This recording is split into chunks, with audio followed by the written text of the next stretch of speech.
Mercredi, mesdames et messieurs, mercredi c'est Webpress. Aujourd'hui, nous allons en tout cas parler de 4 grands thèmes. Si le temps vraiment le permet, nous allons courir derrière le temps. Nous allons parler de Kananga. Comme vous le savez, le porte-parole ou le ministre porte-parole du gouvernement Lambert Mende a parlé par rapport à Kananga et a même projeté une vidéo qui a nous allons parler de cette vidéo là. Nous allons essayer d'en savoir un peu plus avec mes confrères. Nous allons parler de la déclaration de la Senco. Était-il opportun vraiment que la Senco parle encore une fois, parce que on le sait, il avait déjà terminé sa mission de bons offices. L'élection française, évidemment, nous allons sortir un tout petit peu, nous allons clôturer un peu avec ça, mais avant ça, nous allons parler évidemment de contrôle des véhicules qui débute ce 25 avril. Déjà, la situation de transport à Kinshasa est assez dure, et est-ce qu'on se demande si le gouverneur de la ville va maintenir cette décision qualifiée par certains de impopulaire. Mais voilà, avec Mike Lusamba du Maximum. Bonjour Mike. Bonsoir Madame Paulette. Très heureuse encore de vous recevoir chez nous. Gabi Kouba, journaliste indépendant. Bonjour Gabi. Bonjour Pikaka. Merci beaucoup, et nous allons terminer par une éminence grise, Pascal Onge de CKTV. Très heureuse Pascal. Merci beaucoup Paulette. On se retrouve encore une fois de plus ce soir. Ça fait toujours plaisir d'être avec des éminents en collègues. Mike Lusamba, est-ce que vous avez visionner les images projetées par Lambert Mende? Oui, Madame Paulette, d'abord je commence à vous dire merci de m'avoir encore invité sur ce plateau. Nous avons tous suivi son Excellence Monsieur le ministre de la Communication et des Médias, Lambert Mende Malanga, qui reste toujours dans ses bottes, dans le recherche des informations. Et vous savez, la mort des experts de l'ONU a créé beaucoup de problèmes. On a tant parlé que le gouvernement était derrière tout ça. Mais hier, les patrons de presse ont été invités et ils ont vu exactement qu'est-ce qui se sont passé exactement à Kananga. Ce sont le milicien de Kamwina Sampou qui ont tué les policiers, les experts des Nations Unies, dont le gouvernement n'y est pour rien. Alors que les organismes internationaux ont pointé du doigt le gouvernement congolais, alors que, comme on a toujours dit, comme le Congolais aime disent, le côté à Gamalembe, vérité à Gamalembe, le côté à Gambang. Donc c'est ça, c'est que le porte-parole a montré hier, que toutes les accusations portées contre le gouvernement, c'était juste une façon de mettre un bâton dans le roue au gouvernement congolais, alors que la vérité a franchi, la vérité démontre clairement que le gouvernement n'y est pour rien. N'y est pour rien. Gabi Kouba, la question d'ailleurs, tout juste après cette réunion, cette rencontre sur le net, ça a commencé à fuser. On se pose la question d'ailleurs, tout le monde s'est posé la question, comment le gouvernement a pu avoir ces images. Ça prouve quoi en fait? Qu'est-ce qui se cache derrière la projection de ces images? Mike l'a dit, c'est pour prouver un peu l'innocence du gouvernement. Le gouvernement n'y est pour rien. Et selon vous, Mike, comment le gouvernement s'est-il procuré ces images? Je crois que cette question devrait Qui a filmé d'ailleurs? En fait, c'est ça la grande question. Qui devrait être adressée à Mende, parce que sur les champs des opérations, si Mende n'a pas obtenu ces images par les services de sécurité, les forces loyalistes, on peut lui poser la question. Ça constitue une piste importante pour l'enquête. Comment il s'est procuré ces images? C'est la question qu'on peut adresser au gouvernement. Parce que le phénomène Kamwina Sampou est censé combattre le gouvernement. Ce sont eux, d'après Mende, d'après les images qui ont été Vous y étiez, vous, personnellement? Vous y étiez dans la salle? C'était mon patron qui était là. Ah, ok. Oui, okay. Parce que ce n'était pas une conférence ouverte. C'était genre huis clos? Oui, okay. à tous les journalistes, mais c'était plutôt les patrons des presse qui ont été conviés à cette conférence de Mende. Je disais que les éléments de Kamwina Sampou, d'après ces images que nous avons vues, Mende dit que ce sont eux qui ont exécuté les agents les experts des Nations Unies. Mais la vidéo, qui a filmé? Parce que si ce sont des éléments de Kamwina Sampou, ils sont censés combattre le gouvernement. Donc ils n'ont aucun lien avec le gouvernement pour transmettre la vidéo qu'ils ont, la vidéo de l'exécution de ces onusiens. Alors si ce sont des forces loyalistes qui se sont procurés ces images, on peut leur poser la question, que faisaient-ils sur les lieux d'exécution de ces Onusiens? Ce qui donne aujourd'hui l'argument aux autres qui réclament une enquête internationale, c'est un peu l'attitude du gouvernement. Est-ce qu'il fallait attendre la pression des part en part pour initier une enquête? Le cas par exemple des 40 fosses communes, ce n'est pas le gouvernement qui les a révélées. Au départ d'ailleurs, il y avait des contestations. C'est la première responsabilité de la protection des citoyens revient au gouvernement. Si le gouvernement lui-même fait son travail, initie des enquêtes sérieuses qui aboutissent à des sanctions, on ne donne pas des éléments aux autres. Dès lors que les enquêtes de la part du gouvernement ne marchent pas ou n'aboutissent presque pas, en ce moment-là, ça donne des suspicions aux autres qui réclament. C'est vrai, lorsqu'on est en face d'un problème, on crie à la théorie du complot, mais il faut voir l'attitude de certaines forces loyalistes, pas toutes en tout cas, mais au moins lorsque vous rencontrez un policier la nuit ou un militaire la nuit, même dans des villes où il n'y a pas de guerre, quelle est votre attitude et quelle est l'attitude de l'élément de sécurité que vous rencontrez? Il y a à manger et à boire des parties. Pascal Onge, la véracité de ces images, c'est vrai que ces derniers temps on parle beaucoup de montage, d'images pas vraies. Est-ce que selon vous, ces images sont vraies? C'est la grande question aussi, parce que déjà, avec la réalité de la haute technologie, est-ce qu'on peut monter de telles images? Effectivement, c'est la bonne question d'ailleurs à se poser, parce que le porte-parole du gouvernement, Lambert Mende lui-même, nous a habitués, à chaque fois lorsqu'il y a une question qui accule le gouvernement, lui n'accepte pas directement, il cherche toujours la source et l'authenticité, et ainsi de suite. Et je crois, même pour le cas des images balancées depuis hier, en tout cas, nous aussi, de notre côté, nous pouvons aussi chercher l'authenticité. Est-ce que ce sont des images montées, non montées, de vraies images? Alors, on saura dans les jours qui viennent. Gabi vous a parlé de... Est-ce que déjà, pour les experts occidentaux ou nos experts ont déjà identifié ces images pour dire qu'ils sont véridiques, qu'elles sont véridiques? Non, maintenant, c'est j'avais déjà un son de cloche par rapport à ça. On a balancé déjà hier. Attendons voir d'ici quelques jours, sûrement que... il y aura des études qui seront faites sur ces images. Nous allons découvrir si réellement ce sont des images vraies ou montées. On va en savoir. Gabi, vous parlez de la responsabilité du gouvernement. C'est vrai. Le gouvernement a la responsabilité de protéger les citoyens et leurs biens. Ce qui se passe aujourd'hui à Kananga, le premier responsable s'appelle le pouvoir de Kinshasa. Le pouvoir central. Donc, il s'agit du gouvernement. Simplement parce que vous savez, aujourd'hui, à travers nos territoires, il y a absence totale de l'autorité de l'État.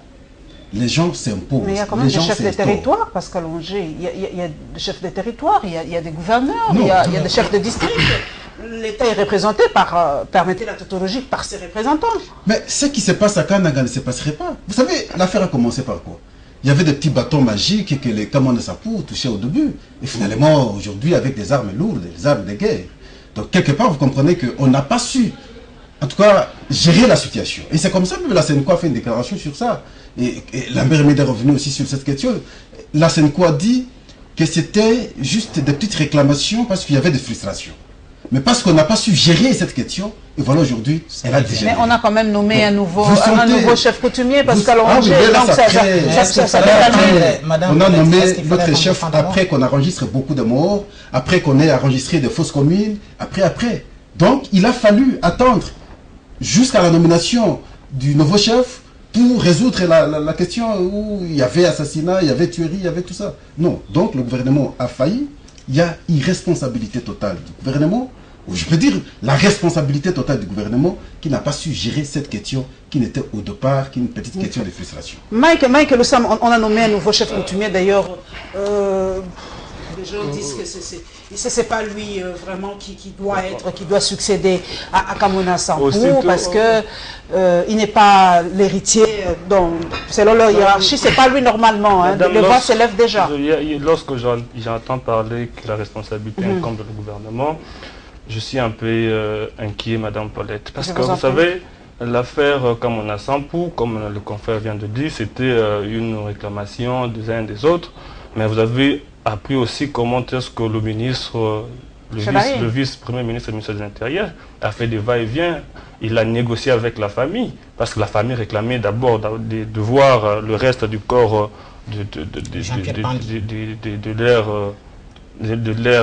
leur frère.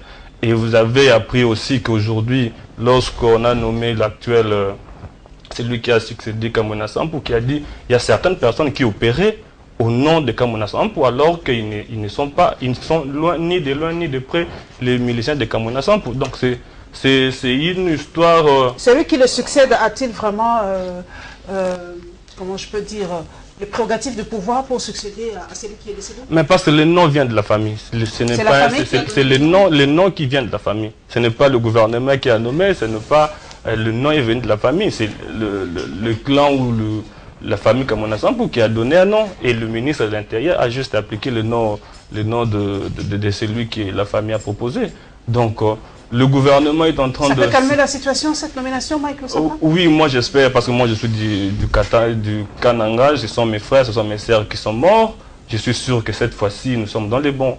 Mais c'est vrai que nous ne sommes pas tribalistes, hein. Moi je ne l'ai jamais été, mais on se pose la question, que font les dignitaires de Kananga par rapport à ce cas-là? Que font, par exemple, les musiciens originaires de là? Que font on a l'impression que Kananga est abandonné. Comme l'a si bien dit Lexis Légal, Kananga n'est pas vraiment notre cas, quoi. On ne se sent pas préoccupé par Kananga. Si c'est pas seulement les originaires, mais les autres aussi. Si Kananga n'était pas notre préoccupation, comment le président de la République avait demandé qu'on installe une base arrière à Kananga, base opérationnelle à Kananga, si le problème de Kananga ne nous concernait pas, comment est-ce que le ministre de l'Intérieur a fait des va-et-vient à Kananga? Donc c'était juste pour chercher une solution durable. On ne pouvait pas prendre une décision pour faire plaisir des uns aux autres. Le gouvernement a pris à bras le corps cette affaire pour résoudre une fois pour toutes cette situation. Donc voilà, aujourd'hui, je crois, j'espère, comme nous avons tous vu à la télé, on a nommé un autre chef coutumier et nous sommes sûrs et certains que cette fois-ci, la situation sera reprise à la normale. Et vous savez que la CENI a dit, si la situation continue comme ça, on risque de ne pas avoir... on a suspendu les enrôlements, vous le savez. Donc c'est une situation très très délicate et je suis sûr que la nomination de ces chefs coutumiers peut apaiser les choses. Je reprends la dernière question par rapport à ce cas. Gabi Kouba Pascal Onge, la suspension de l'enrôlement à Kananga, quel est l'impact aujourd'hui? Parce que Kananga, Kananga c'est quand même un grand fief électoral. Qu'est-ce qui va se passer si on suspend? Moi je souhaite que Gabi clôture cette question, mais je veux apaiser l'ami. Que ce soit Gabi, que ce soit moi, que ce soit vous, nous sommes tous du Grand Kasaï. Nous connaissons ce qui se passe. Il y a certaines vérités que nous manquons le courage de le dire à haute voix. Et tout le monde le manque. Mais les gens savent ce qui se passe au Kasaï. Si vous êtes des Kananga, je crois que vous savez. Si vous êtes suffisamment informés, vous devez savoir ce qui se passe effectivement. Avant ici, Paulette, il y avait un ouvrage qui a été écrit par un professeur d'université. Entre l'inanition de la nation et la révision constitutionnelle. Nous y sommes. Inanition de la nation, c'est la mort de la nation. Et la nation est en train de mourir à partir de chez vous, à Kananga. Question électorale, aujourd'hui, à l'impasse. Est-ce que, quelque part, ce ne serait pas une stratégie politique? Il y a des politiciens qui tirent ficelle. D'un côté, on signe l'accord. Dans l'accord élection fin 2017, il y avait des dispositions dans l'accord qui n'a pas arrangé tout le monde. Que faire? Je suis en train d'imaginer, je ne suis qu'un petit intellectuel. Ça ne peut pas aussi être une stratégie pour bloquer les choses et tirer à longueur. Parce qu'on a écrit par le passé un ouvrage entre la révision conditionnelle et l'inanition de la nation. Ça peut être possible. Ce qui se passe à Kananga, même si vous évoquez les navettes du vice-premier ministre et ministre de l'Intérieur et Sécurité, oui, mais il ne peut pas ne pas le faire. Il ne peut que le faire. Mais en le faisant, c'est son boulot, c'est son travail. Je parlais de l'autorité de l'État, c'est par rapport à tout ça. Mais lui ne se déplacerait même pas. Si l'autorité était installée à travers le pays correctement, d'autres instances au niveau provincial trouveraient solution. Mais il a fait autant de navettes. Vous parlez bien autant de navettes. À quand la solution? Donc il faut laisser les gens mourir. Et chez vous, on parle déjà plus de 40 fausses communes. Et pour ça, Vous pensez qu'on trouve solution, le gouvernement fait bien, il n'est pas responsable, on va trouver solution, alors calmons-nous, et finalement il y aura élection. C'est là le problème. Je pense qu'ici, vous devez avoir le courage de dire que nos frères meurent, mais ce qui se passe là, ce n'est pas dans vos coutumes, dans vos comportements, il y a quelque chose d'importé qui s'installe là. C'est là que même les ressortissants des Kananga vont comprendre, effectivement, notre frère est en train de dire la vérité. Mais lorsque vous dénaturez la vérité, alors ça pose aussi un problème. Oui, Gabi, nous allons clôturer. Quel est l'impact de l'arrêt de l'enrôlement à Kananga aujourd'hui pour le processus électoral? D'abord, on ne peut pas organiser les élections dans un coin où il n'y a pas de paix. Quand ça tire de part et d'autre, il est difficile que les gens aillent voter. On vote dans la paix. Et l'attitude de la CENI, la décision de la CENI, de ne pas continuer les opérations d'enregistrement des électeurs dans cette partie du territoire national est une décision conséquente. Mais est-ce que ça peut avoir un impact sur les processus électoraux? Prenons l'hypothèse où on avait un calendrier, où les politiciens s'entendaient d'après Nanga, sans une partie du territoire national qui participe à l'élection. Ça peut ça peut avoir une incidence sur les calendriers électoraux. On peut voter sans une partie du territoire national.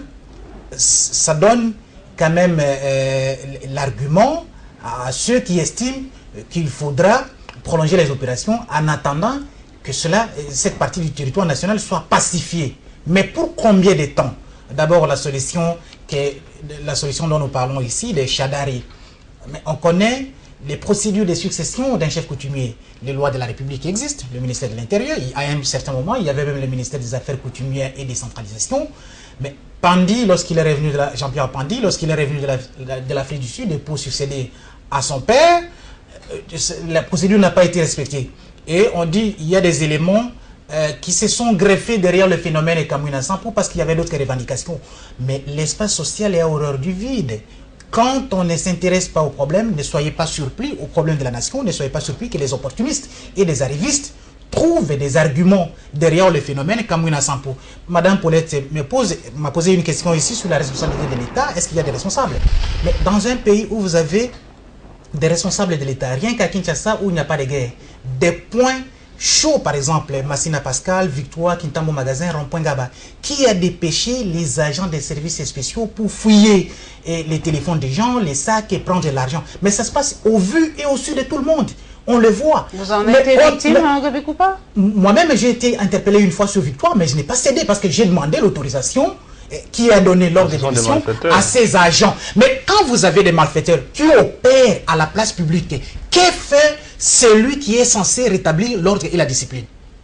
Moi, je ne peux pas te demander... Vous avez été victime de moi, je ne suis pas policier. S'il vous plaît, madame, je lui réponds. Je ne suis pas policier de circulation routière. Je ne suis pas un agent du ministère des Transports. Mais quand je vous vois sur les boulevards, je vous interpelle, vous roulez à bord de votre véhicule, je vous exige ces documents. Que font ceux qui sont censés faire ce travail-là lorsque je fais le travail qui n'est pas le mien? Nous allons parler de la déclaration de la SENCO. Je reprends le tour de table. Mike Lusamba, quelle est votre lecture de cette déclaration de la SENCO? Est-ce une déclaration de trop, Mike? Est-ce que la SENCO devait encore parler aujourd'hui? Tout à fait, madame. C'est une déclaration de trop. Okay. Pourquoi? Parce que je prends... nous étions à la Cité de l'Union africaine, à Bécholé, avec claqué la porte, en disant que non, ici, il n'y a pas... l'inclusivité. Okay. Et le lendemain, on le voit à l'IMT, au congrès de l'UDPS à l'époque. La Bécholé, moi je comprends aujourd'hui que la Bécholé doit nous dire exactement la vérité. Il est dans quel camp? Parce qu'une église au milieu du village, il ne peut pas prendre position pour un camp au détriment des autres. Selon vous, la Bécholé a pris position pour qui? Il a pris position lorsque dit la nomination de Bruno Tshibala, c'est une entorse. C'est une catastrophe, madame. Parce que la liste a été déposée chez le président de la République. Ce n'est pas le président de la République qui est allé nommer Bruno Tshibala. La liste est venue du rassemblement. Le rassemblement dirigé par au Lengankoy. Oui, aujourd'hui, madame, avant d'abord condamner ça, nous devons d'abord voir qu'est-ce qui s'est passé exactement. L'arrangement particulier, c'était juste le poste des uns et des autres, ce n'était même pas pour l'intérêt de la nation. Aujourd'hui, ce qui est plus important, madame, ce ne sont pas les déclarations d'Abbé Cholé, c'est l'organisation des élections. C'est ça ce que nous voulons aujourd'hui. Et vous voyez comment est-ce que la majorité présidentielle aujourd'hui a mis en place une structure électorale. C'est-à-dire qu'aujourd'hui, nous n'avons pas besoin de déclarations comme ça. Abbé Cholé, si il appartient aujourd'hui au camp de katumbiste, affairiste, il doit nous le dire. Il doit normalement, parce qu'une église ne peut pas prendre position pour un camp. Mais les églises de réveil et les autres, les CC de Pasteur Magny ont pris notre position aussi. Pour Abbé Cholé, les autres sont de la majorité présidentielle, c'est ça? Pour Abbé Cholé, si on nomme Tshisekedi, Félix Tshisekedi, c'est respecter l'accord. Mais si on nomme une autre personne qui dit qu'aujourd'hui Bruno Tshibala n'est pas du rassemblement, il est porte-parole du rassemblement. La seule personnalité qui a un poste au rassemblement, porte-parole. Il est membre de l'IDPS. Il a passé plus de 35 ans à l'IDPS. Qui peut dénier aujourd'hui la qualité là d'être membre de l'IDPS? Qui peut le dénier aujourd'hui la qualité là d'être membre du rassemblement? Ce sont des gens qui sont là pour flatter quelqu'un, qui donnent l'argent et pour du n'importe quoi. Vous avez appris hier que M. Félix Tshisekedi demande encore de rencontrer le président de la République alors que le président a initié une consultation. Et le même monsieur a dit non. Alors qu'il était le premier à demander sur les antennes de notre grand frère Christian Lusakono. Mais alors, le lendemain, le président a initié une consultation. Et le monsieur dit niet. Non, c'est aberrant, c'est n'importe quoi pour ce pays. Nous voulons les élections, qu'on organise les élections. Le Premier ministre aura combien de temps? 7 mois. Si on respectait l'accord dont l'élection est prévue au mois de décembre 2017. Donc, est-ce qu'on peut s'entretuer pour la primature? Alors que, madame, c'est aussi très important, vous devez savoir que nous n'avons pas de budget jusqu'aujourd'hui. Le budget provisoire s'arrête d'ici là. Est-ce que nous allons commencer de crédit provisoire en crédit provisoire? Donc c'est une situation qui est catastrophique aujourd'hui et nous devons laisser Bruno Tshibala composer son gouvernement et qu'on organise les élections. C'est que Abbé Cholé doit quand même nous dire aujourd'hui, il est de quel camp? S'il est de la majorité ou de l'opposition? Katumbiste, affairiste, il doit nous le dire. Gabi Kouba, vous avez suivi Mike, hein? C'est vrai, c'est une question qu'on se pose. Est-ce qu'une déclaration de trop? Est-ce que où se situe aujourd'hui l'Église catholique, l'Abbé Cholé, la SENCO et tout ça? Est-ce que la primature revient obligatoirement à Félix Tshisekedi? Ce sont des questions que je vous pose à vous deux avant de passer à autre chose. Il n'y a pas d'obsession pour Félix Tshisekedi de devenir Premier ministre. C'est une certaine opinion qu'on ne veut que mettre Félix Tshisekedi. Même Félix Tshisekedi lui-même ne l'a jamais dit que sans lui à la primature, rien ne peut marcher au Congo. Donc il ne l'a jamais dit. Il ne faut pas, ne dénaturons pas des faits. Lorsque l'Église catholique ne s'était pas auto-invitée dans les débats politiques, c'est Joseph Kabila qui a demandé à l'Église catholique, parce qu'après les négociations de l'OIA, de Kodjo, il avait constaté que l'aile la plus importante, qui est au moins la plus représentative était l'opposition délimitée. Parce que, alors, il avait envie de négocier avec cette frange de l'opposition que représentait l'IMT à l'époque. Raison pour laquelle il a demandé, parce que Tshisekedi contestait la neutralité de Kodjo à cette époque, il a confié le travail aux évêques catholiques. Ce n'est pas Katumbi qui est allé demander aux évêques de jouer la négociation, de jouer la médiation entre le pouvoir et le rassemblement de l'IMT. Dire opposition katumbiste, affairiste, mais c'est une expression tout à fait simpliste.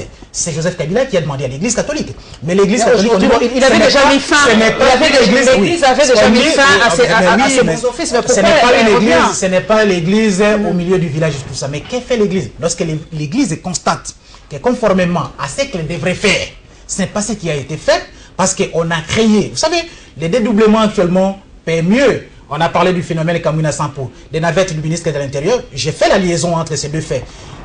lorsqu'il est arrivé pour la première fois, vous savez qu'il y a eu dédoublement également du phénomène Kamwina Sampou. Et après, il s'est rendu compte que ce n'était pas le vrai Kamwina Sampou qui ont négocié avec lui. Il était obligé de revenir pour la deuxième fois et prendre le point de vue de la famille biologique de Jean-Pierre Pandi. Donc, les rassemblements aujourd'hui, Tchibala, 35 ans, à l'UDPS. Mais Tchibala, ce n'est pas le choix du président Kabila. Selon l'accord, on lui propose. Est-ce que c'est Tchibala qui lui a été proposé? Mais on a créé, parce que la politique et les dédoublements paient mieux. Les rassemblements, c'est dédoublé avec l'aile de Kassavoulou. Et la vraie opposition est restée à l'écart, moyennant ces débauchages de Tchibala. Et vous dites, ah oui, est-ce que c'est lui ou c'est quelqu'un d'autre? Nulle part où Tshisekedi Junior vous dit que c'est lui. Donc en dehors de lui, il n'y a personne. On pouvait choisir n'importe quel responsable du rassemblement, ça serait toujours valable. Mais la déclaration de l'Église catholique est opportune. Opportune pourquoi? Conformément à la mission qui lui a été confiée par le président de la République. Mais le président de la République a gagné du temps. Mais en réalité, l'Église catholique s'est rendu compte qu'on a fait une figuration. Mais les autres ont rétorqué. Oui, la lettre et l'esprit de l'accord n'a pas été... L'église de réveil et les CC ont rétorqué, Gabi Kouba. Mais quelle église de réveil? Quelle église de réveil qui a parlé? Mais vous connaissez comment fonctionnent les églises de réveil. Et vous ne pouvez pas me dire aujourd'hui, je réponds d'abord à notre confrère, Katumbi n'a pas d'argent pour acheter l'église catholique. Ok? Il peut acheter des individus. Il y a des évêques qui peuvent avoir des relations avec les pouvoirs, tout comme avec les membres de l'opposition. Donc, même chacun de nous a ses relations. Mais vous ne pouvez pas me dire que Katumbi a été capable d'acheter l'ensemble de la Senko pour sa cause. Donc, ça, c'est une façon de fausser l'analyse. Alors, vous dites, des églises de réveil ont fait une déclaration. Mais l'église, quelles sont ces églises de réveil qui ont fait la déclaration? Et la déclaration porte sur quoi, la déclaration? Parce que la mission des bons offices est revenue, a été confiée à l'église catholique. Et l'église catholique a fait un constat d'un échec et du non-respect des engagements des partenaires, surtout ceux de la, oui, vous allez clôturer. majorité. Alors, vous me parlez des églises de réveil. Votre réaction... Dans chaque parcelle à Kinshasa, il y a au moins une église de réveil. Parce que la SENCO devait-il se retirer parce que déjà c'était fini, cette mission de vos offices, mais elle a encore parlé, a encore donné son point de vue, la majorité a réagi, vous avez suivi, les églises de réveil ont rétorqué, les politiques ont réagi. Est-ce que la SENCO devait-il vraiment être cette église au milieu de village et non prendre parti pour tel ou tel camp selon Mike vous savez, si vous êtes juste naturellement, parfois ça fait mal lorsque vous êtes en face d'un acte qui dénature la vérité. Ça fait vraiment mal. Et ici, les gens peut-être comprennent mal les évêques, la composition de la SENCO. C'est pas n'importe qui. Excusez que j'ai souligné un aspect. La plupart d'acteurs politiques aujourd'hui sont passés par les séminaires et n'ont jamais terminé.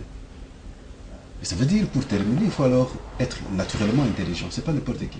Et lorsqu'on parle d'eux, j'ai l'impression, généralement, comme si on ne les considère pas, on les minimise un peu. Et pourtant, ce sont des experts, des docteurs et des philosophes.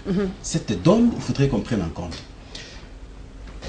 Il dit, la déclaration de trop. Non, ce n'est pas une déclaration de trop.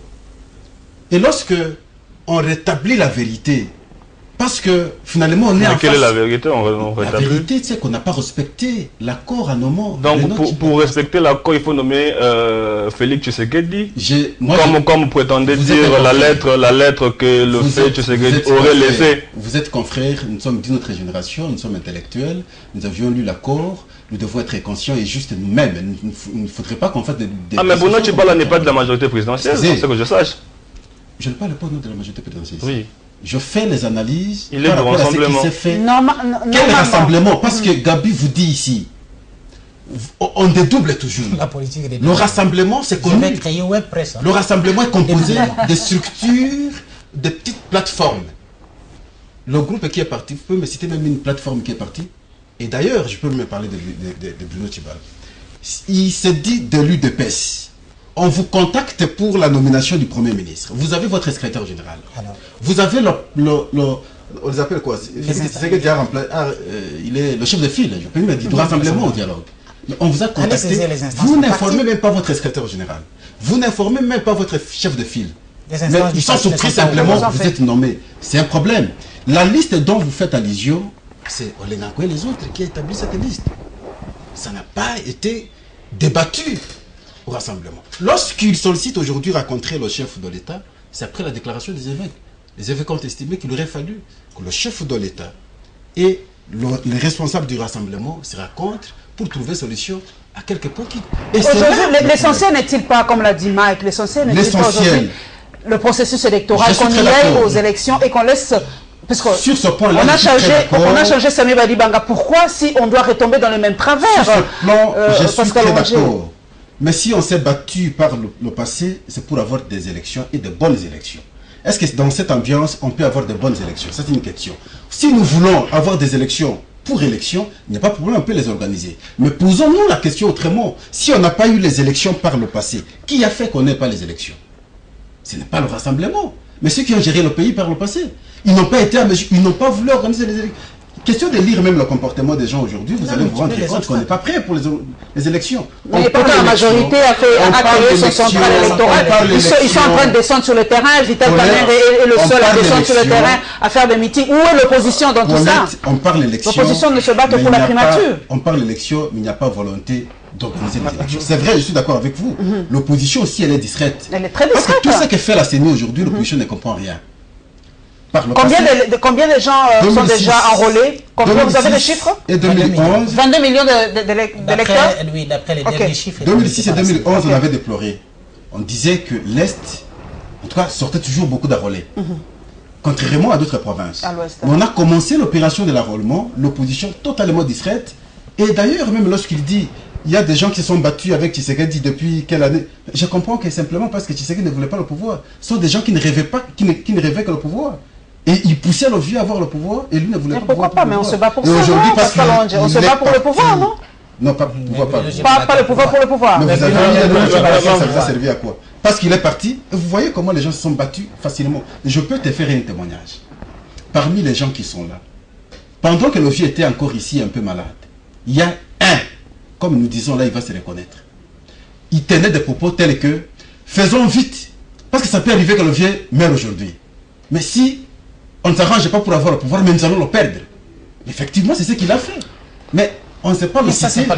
Il a dit, il disait ça en réunion, en pleine réunion avec les autres. Donc, comprenez que ce sont des gens qui se sont battus pour le pouvoir simplement. Pour le pouvoir. Nous avons en quelques poussées de secondes pour prendre si les gens se sont battus pour le pouvoir, Bruno Tshibala, ce que je sache, il devait aussi chercher le pouvoir il y a très longtemps. Madame Paulette, ce qui se passe aujourd'hui au rassemblement, c'est il y a une mainmise du rassemblement. Il y a quelqu'un qui est derrière tout ça. Il y a l'ombre de quelqu'un qui pèse derrière le rassemblement. Madame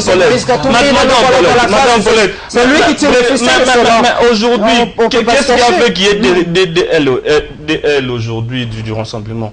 C'est la restructuration, c'est ça le vrai problème. La restructuration du rassemblement, c'est ça qui pose problème aujourd'hui.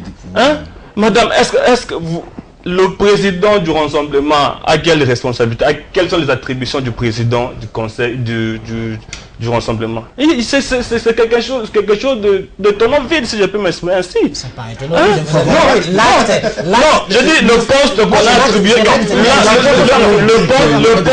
Le poste qu'on a attribué à Félix aujourd'hui, c'est un tonnant vide. Il n'y a rien, il n'y a aucune attribution. Il n'y a pas de prérogative dans cette histoire. Mais on a voulu juste. Vous savez, avant de combattre quelqu'un, il faut être proche de lui. On a voulu infiltrer ou filtrer l'UDPS. Et enfin, c'est ça aujourd'hui que nous avons aujourd'hui. Nous allons passer vraiment un peu plus vite le contrôle des véhicules. Cette mesure, elle est vraiment salutaire pour la ville de Kinshasa, parce que c'est une mesure qui est pour cette ville, hein. Contrôler un peu les véhicules, tout ça, arrêter un peu le volant à droite et tout ça. Ça passe, c'est une pilule amère pour la population. Déjà, le transport était très très difficile ces 2 derniers jours, Gabi Komba. Oui, très difficile, parce que l'hôtel de ville agit en aval et non en amont. Pourquoi on doit se réveiller maintenant pour dire, voilà, les véhicules... Mais il paraît qu'il y avait eu un moratoire, hein. On a parlé, mais les taximens et les propriétaires de ces véhicules ne veulent pas... Faisons d'abord la liaison avec la levée de la mesure d'importation des véhicules qui datent de plus de 10 ans. Je crois que vous pouvez acheter votre véhicule aujourd'hui, mais après 6 mois, ça dépend de l'usage. Donc, il n'est plus en bon état. Tout dépend de l'usage qu'on en fait. Ce n'est pas l'âge du véhicule qui compte, c'est plutôt l'état du véhicule. Kimbuta avait déjà pris la mesure à l'époque de procéder par un contrôle technique de tous les véhicules qui ne peuvent plus être utilisés. Mais l'opération des contrôles techniques, madame, s'était installé un atelier au marché de la Liberté, à Massina, et un autre à Kingaboa, TP, et puis à la Fikine. Ça ressemblait à quoi? Une simple opération de vente des documents. C'est pas ça le problème. Est-ce qu'on contrôle réellement les véhicules? Des accidents. D'abord des petits catch, comme on les appelle communément, à Kinshasa. Ce n'est pas l'état des véhicules qui cause des accidents, mais c'est plutôt la conduite. Est-ce que le code de la route est respecté? Mais normalement, le volant, par exemple. Le volant devrait être à gauche. Parce que nous ne sommes pas dans les pays anglo-saxons où nous devons rouler à droite. Mais on autorise d'abord les importations. Parce que dans les frontières, ces véhicules, même ici, sur votre téléphone, vous pouvez tout simplement cliquer Japan Easy. Mais vous choisissez, vous voyez, l'État perçoit déjà ce qui lui est dû dans l'importation de ces véhicules-là. Et puis 6 mois, 3 ans, 4 ans, 5 ans, on vous dit non, ce n'est pas ça. Mais comment on autorise d'abord l'entrée de ces véhicules à l'intérieur du pays dans un système où nous devons rouler conformément à notre code de la route à gauche, et on importe des véhicules à droite? L'État perçoit ce qui lui est dû, on donne toutes les autorisations de transport, après on vous dit ce n'est plus ça. Mais qu'est-ce que vous voulez en réalité? Pascal Onge, c'est une pilule amère. Hein. C'est vrai que l'autorité a dit que la loi est dure, mais c'est la loi, on doit respecter. D'ailleurs, on a déjà interdit l'importation de ces véhicules, mais ceux qui sont ici doivent se conformer à la réglementation, contrôle technique. Ils doivent payer le vignette, assurance et tout ça. Et on a ouï dire que c'est déjà $450 pour tout ça. Et ça ne passe vraiment pas. Les gens n'ont pas d'argent. Et ça veut dire que ce véhicule ne paie pas les vignettes, l'assurance et tout ça? Je ne crois pas du tout. L'opération ne peut pas être découragée. Nous ne pouvons qu'encourager en tant que bons citoyens. Mais la question essentielle que nous allons nous poser, c'est que l'argent des contribuables, qu'est-ce qu'on en fait? Je pensais qu'on allait prendre cet argent, réhabiliter les routes. Évacuer ne fût-ce que... Je pensais qu'on allait prendre cet argent et évacuer les routes. On le fait, non? On le fait pas avec... Parce qu'on n'arrange pas. Mais la télé Congo Web est non loin d'une décharge publique. C'est une compensation. Quand vous passez par là, c'est une compensation qui se fait.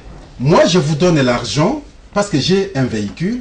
Vous m'arrangez la route pour que mon véhicule passe correctement. C'est ça, le paiement. Mais lorsque moi, je paie l'argent, vous qui recevez l'argent, qui percevez mon argent, vous n'arrangez pas la route, vous me rendez mauvais service.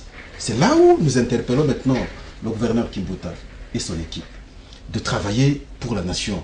Parce qu'ici, s'il faut prendre la ville de Kinshasa aujourd'hui, toutes les avenues sont délabrées. Moi, j'habite Barumbu. Quand vous prenez Kabambare, il n'y a plus passage.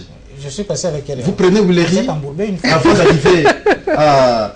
Vous êtes à Bokassa, quand vous dépassez Bokassa, mais d'un côté, il y a des poubelles comme pas possible. De l'autre... Mais il a déjà acheté les camions Ben, il a dit... Ça c'est la politique et spectacle. C'est comme ça que j'ai condamné même la politique de ma tête à la fois. Parce que c'est la politique et spectacle. Nous voulons les actions sur le terrain pour encourager finalement aux conducteurs et aux propriétaires de véhicules de pouvoir payer maintenant des vignettes et des assurances. Mike Lusamba, il nous reste pour 7 secondes. Ah oui, Kimbuta, maintenant il se réveille et dit non, je vais nettoyer la ville de Kinshasa. Mais non seulement acheter les véhicules, d'abord sur les 100 véhicules, comme il l'a déclaré lors de son dernier show, il dit d'abord c'est 40. 40, non, je remets d'abord les 5. Mais il oublie que la régie d'assainissement et des travaux publics de Kinshasa, ça fait 15 mois d'impaiement. RATPK, quelque voilà, chose comme ça. RTPK. Et le prof Billet, qui était là, Emmanuel Billet, qui était là, il est remplacé actuellement par son adjoint, Basile Ongwana. Donc ça fait pratiquement 2 ans que ce monsieur n'a jamais été payé. Et Kimbuta a contracté des dettes dans toutes les banques de la place, à tel point qu'il ne sait plus aujourd'hui aller auprès d'une banque, chercher solliciter ne fût-ce qu'un découvert bancaire pour résoudre un problème. Il s'est rabattu au niveau des FINCA. FINCA, c'est une institution de microfinance. Ce n'est pas une banque qui doit accorder des crédits à l'hôtel de ville pour développer des projets. Mike Lusamba, vous êtes propriétaire de véhicules à volant. Oui, madame, vous devez respecter quand même les recommandations. Cette décision et madame, vous savez, ces derniers temps, le pays, nous traversons des moments très difficiles. Il faut les reconnaître. En fait, la décision de Kimbuta, c'est pas impopulaire, mais c'est une décision que nous devons faire un effort de pouvoir mettre ça en œuvre. Mais aussi, Kimbouta doit savoir, lorsque les gens payent l'argent, il doit quand même faire quelque chose, madame. Vous avez l'impression qu'il ne fait rien? Non, mais les routes sont pratiquement délabrées. Vous ne payez pas, il se plaint, vous ne payez pas, madame, vous ne payez jamais, vous ne payez pas les impôts. Si les gens ne payent pas des impôts, il a tous les services de l'État, ceux qui sont censés recouvrer des impôts et taxes au profit de l'État.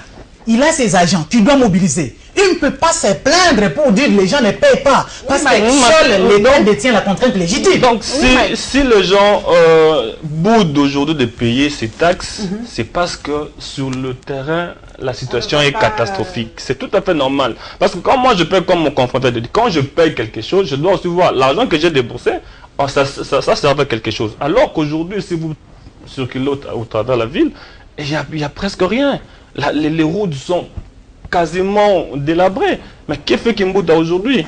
Que fait Kimbouta aujourd'hui? Si vous partez maintenant là devant son bureau, il n'y a même pas moins dépassé. Il n'y a même pas moins dépassé. Mais à chaque fois que nous payons cet argent, à la régie de nous accorder 2 minutes parce que nous ne pouvons ne pas parler de l'élection française parce que je sais que ça va impacter sur nous. Vraiment 2 minutes, merci. Gabi Kouba, entre Le Pen et Fillon, c'est vrai qu'on dit que la politique étrangère de la France, que ce soit extrême droite, extrême gauche, la droite, la gauche, c'est la même chose. Mais c'est quand même un choc de voir Le Pen au 2e tour. C'est quand même le Front National. Hein. Oui, mais je sais, la plupart des tiers-mondistes, n'aiment pas le thème de l'immigration lors des élections, lors d'une campagne électorale dans les pays occidentaux. Pourquoi? Parce que mais je crois que ce soit la gauche ou la droite, tous les partis, donc toutes les tendances ont démontré leurs limites. J'aurais voulu, si j'avais au moins quelque chose à dire, j'aurais voulu voir le Front National accéder au pouvoir. Parce que quelqu'un qui vous dit ne venez pas chez nous, pourquoi vous vous gênez? Il vous dit ne venez pas chez nous. Est-ce que seuls les tiers-mondistes, disons, seule l'Afrique a besoin de la France ou la France aussi a besoin de l'Afrique? Mais je sais qu'il existe une sorte d'union sacrée actuellement, ces discours savamment orchestrés et distillés, selon lequel le Front National, c'est le diable, et quand vous choisissez la gauche ou la droite, c'est bon. Mais quand vous regardez la marche de la conduite des affaires internationales, que ce soit la gauche ou la droite, le monde a-t-il été aussi sain avec les deux tendances? Pascal Angier, aujourd'hui Macron est presque du centre. On ne sait même pas où le situer. Il est de gauche, mais il n'est vraiment pas de gauche, pas de droite. Est-ce qu'aujourd'hui c'est le mouvement centriste qui émerge? Il est centriste parce que finalement, j'ai suivi aussi le président français actuel qui soutient d'ailleurs, qui votera. Alors je comprends qu'au risque que les socialistes soutiennent finalement Macron. Alors si la droite aussi, Fillon aussi va le soutenir. Macron, ça veut dire que Marine Le Pen risque aussi d'être soutenue par les Républicains. Ah oui. Alors ça veut dire que le 2e tour s'engage. C'est pas gagné d'avance pour les Républicains ont déjà appelé, parce que Fillon, qui a été le candidat de les Républicains, a déjà appelé les Français à voter pour Macron contre le diable, entre guillemets. Mais c'est pas gagné d'avance pour Macron. Oui, ce qui m'a plus impressionné pour moi, c'est la simplicité électorale. L'ambiance qu'il y a eu, le moment de fête. On n'a pas fermé les médias, pas de char de combat. C'est vraiment impressionnant. Je ne sais pas si un jour nous arriverons à son niveau. Et même le chef de l'État sortant, il n'a pas posé problème. D'ailleurs, par le passé, il n'a pas cherché à avoir un 2e mandat. Alors, lorsqu'il a compris qu'il n'était pas accepté par les Français, il a décliné l'offre. Mais les autres vont à l'élection, il est le premier à apprécier. Il était même devant la télévision, il regarde, on affiche ces 2 figures, Macron et Marine, et souriant, content, parce qu'il sait qu'il va partir, les autres... En quelques petites secondes, c'est pas gagné pour Macron. Moi, je crois que l'histoire va se répéter, madame. Donc, ça sera le cas comme en 2002 entre... Ségolène Royal et Sarkozy était le Non, à l'époque, Le Pen aussi, le père a été au 2e tour entre... Donc, je ne vois pas aujourd'hui les Français voter Marine Le Pen, je ne vois pas. Aujourd'hui, il y a une grande jeunesse qui est pour Marine Le Pen. C'est la même chose. Nous allons nous retrouver encore ici et on va encore... Et notre moment fort, c'est le débat. Je crois que... Question de gérer. Elle a l'expérience sur le débat. L'autre est jeune. Parce que dans le débat, il ne faudrait pas être emporté par les provocations de l'autre. Le Pen aussi. C'est comme ça que Sarkozy m'avait perdu face à François Hollande. Nous allons voir comment elle va gérer le 2e tour. Merci mesdames et messieurs, ça a été vraiment un plaisir de débattre toujours avec des intelligences de mon pays. Merci Mike Lusamba du Maximum, merci Gabi Kouba, journaliste indépendant, et merci Pascal Ronge, merci à toute l'équipe technique. Merci donc à Alain Bolikango et à Maurice Gigandou à la régie. Et bon, en tout cas, suite de semaine à tous les journalistes de presse pour Le Progrès. Nous nous retrouverons, mesdames et messieurs, avec le même plaisir le mercredi prochain.